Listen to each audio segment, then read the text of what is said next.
Children of God, in the early years of Christianity, one of the first controversies that spread quickly was the claim that the body of Jesus was stolen. Some religious leaders could not accept the news of the resurrection, so they offered an alternative explanation. They spread a story that the disciples came at night and took the body while the guards were asleep.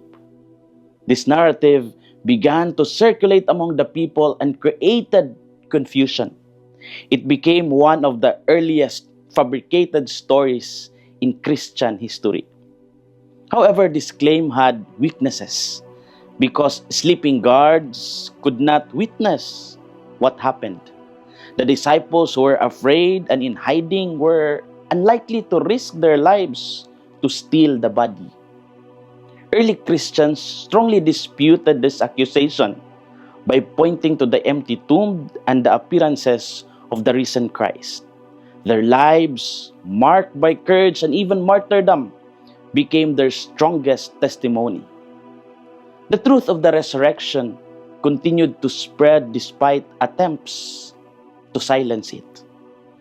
In the gospel story of Matthew, the guards reported what happened, but they were bribed to spread a false story that the disciples stole the body. Meanwhile, the women who encountered the risen Christ were filled with fear and great joy and ran to share the good news. Two different messages began to spread, one out of fear and deception, and the other in truth and encounter. What are our inspirations for today? First, truth does not depend on popularity, but on witness.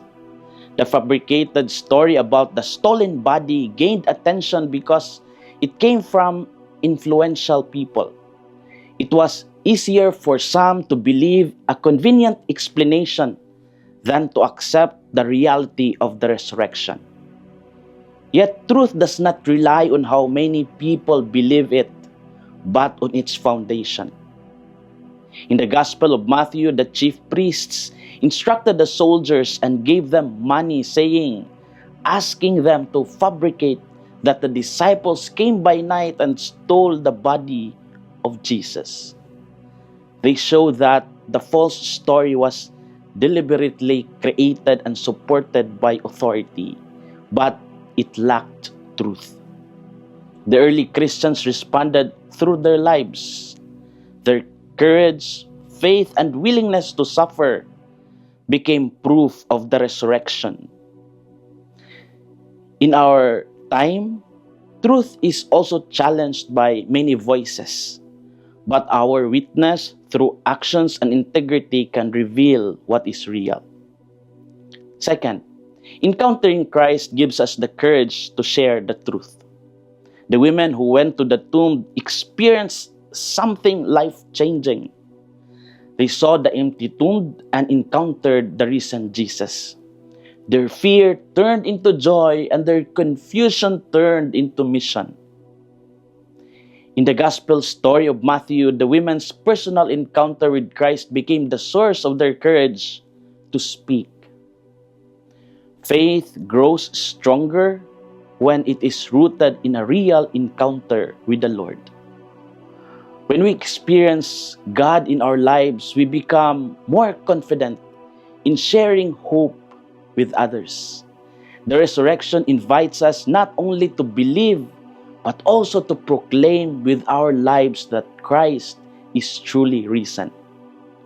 We can pause and reflect on some questions in our hearts. In a world filled with many conflicting messages, do I take time to seek and stand by the truth? When I encounter Christ in prayer and daily life, do I allow that experience to shape my words and actions? And in simple ways, how can I become a witness of truth and hope to others today? Children of God, the story of the resurrection reminds us that truth will always find a way to shine despite attempts to hide it. False stories may spread quickly, but they cannot endure forever. The empty tomb continues to speak across generations. Yet the resurrection invites us to stand firm in what is real and life-giving. Christ calls us not only to believe quietly, but to live boldly. Every act of honesty, faith, and love becomes a testimony to the risen Lord. As we continue our journey, we carry that truth with courage and hope. This is Father Felmar SVD, your Good News caster from Radio Veritas Asia, the voice of Asian Christianity. And may the Almighty God bless you, the Father, the Son, and the Holy Spirit. Amen. Thank you for watching and listening. Stay inspired every day with our daily reflections. Be part of our growing online community of faith and inspiration. Don't miss a single reflection. Follow us on our social media platforms